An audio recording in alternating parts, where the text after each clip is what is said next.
Panginoon na yung sa naiyak ako. Kasi wala pong akong before na kwento ko doon sa WCA na wala akong balak na pumunta ng Qatar. Kasi paso na yung visa ko. At saka yung KKCM, pinaka-list ko na pinili kasi nag-church shopping ako. Sabi ko, sige na nga Lord, dito na ako sa first and the last, ito na yung church ko. At hindi ko pa na inakala na dito din ibibigay ni Lord. Papasalamat ako kasi, yung first na dating ko dito, si Ate Jo ang nag-usher sa akin. Sabi niya, doon tayo sa WCA. Sabi, akala ko WCA, mga single yan. Eh, pagdating ko dito, puros mga, yun na yun.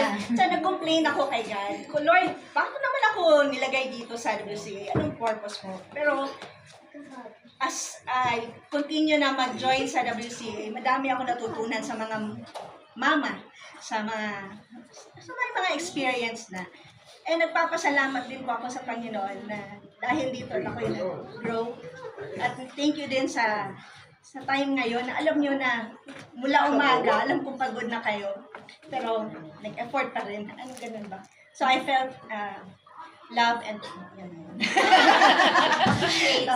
so thank you po sa mga prayers at mga advices nyo po sa akin. Kahit wala si Logie, pero yung prayer na dadalhin, yung hindi ko naman marinig yung prayer nyo, pero nagpapasalamat ako to have a family like you.